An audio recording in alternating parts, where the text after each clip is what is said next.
আজকে আপনাদের দেখাবো দুবলহাটি রাজবাড়ি। দুবলহাটি রাজবাড়ি 2024 সালে এসে কেমন অবস্থায় দাঁড়িয়ে আছে সেটি আপনাদের কাছে তুলে ধরার চেষ্টা করব এই ভিডিওর মাধ্যমে। আপনারা পুরোপুরি ভিডিও অবশ্যই দেখবেন। নওগাঁ জেলা শহর থেকে মাত্র 6 কিলোমিটার পথ পাড়ি দিয়ে আমরা চলে আসলাম দুবলহাটি রাজবাড়ির মেন গেটে। তো এখনো দেখতে পাচ্ছেন যে এই রাজবাড়িটির বর্তমান অবস্থা যেমন জীর্ণশীর্ণ অবস্থায় এবং ভাঙাচুরা অবস্থায় দাঁড়িয়ে আছে কালের সাক্ষী হিসেবে এই রাজবাড়িটি। অনেক আগে থেকেই শুনেছিলাম এই রাজবাড়ির কথা। এই সুবিশাল আকৃতির রাজবাড়িটি এখন অবহেলায় অযত্নে ধ্বংসস্তূপে পরিণত হয়ে গিয়েছে।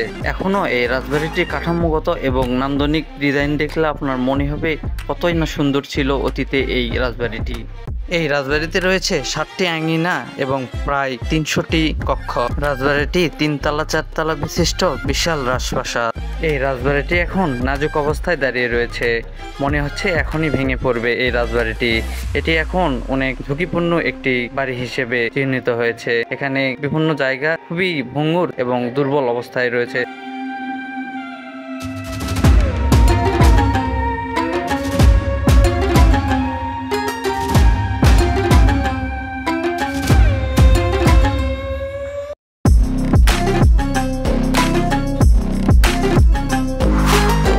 চলুন এই রাজবাড়িটির কিছু ইতিহাস সম্পর্কে জানা যাক। 1793 সালে রাজা কৃষ্ণনাথ 14,495 টাকা দিয়ে লর্ড কর্নওয়ালিসের কাছ থেকে পত্তন নিয়ে রাজ্য পরিচালনা শুরু করেন। রাজা কৃষ্ণনাথ নিঃসন্তান হওয়ায় পরবর্তীতে 1853 সালে তার নাতি হরনাথ রায় রাজ্য পরিচালনা শুরু করেন। রাজা হরনাথ রায় তার শাসন আমলে দুবলহাটির ব্যাপক বিস্তার ঘটায়। তিনি দুবলহাটির রাজপ্রাসাদের সৌন্দর্য বৃদ্ধি এবং নাট্যশালা নির্মাণে ব্যাপক কাজ করেছেন। প্রজাসাধারণের পানির কষ্ট নিবারণের জন্য পার্শ্ববর্তী এলাকায় প্রচুর পুকুর খনন করেন তিনি। 1864 সালে রাজপরিবারের উদ্যোগে একটি স্কুল স্থাপন করেন তিনি।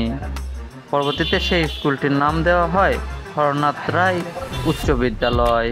জমিদারি প্রথা বিলুপ্তের পর রাজা ভারতে চলে যান। আজও কালের সাক্ষী হিসেবে দাঁড়িয়ে রয়েছে সুবিশাল অট্টালিকা।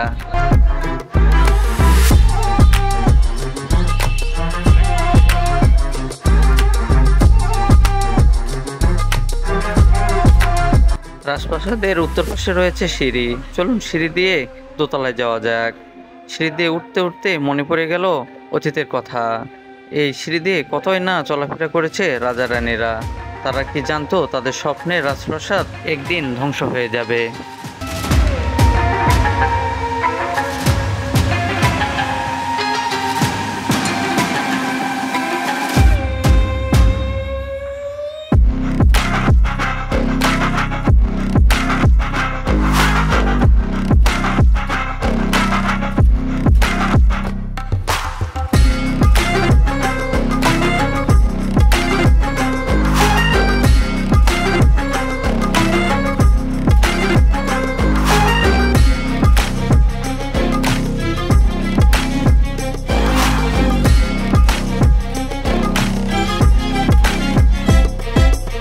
আবারও সিঁড়ি বেয়ে আমরা চলে গেলাম 3 তলায়।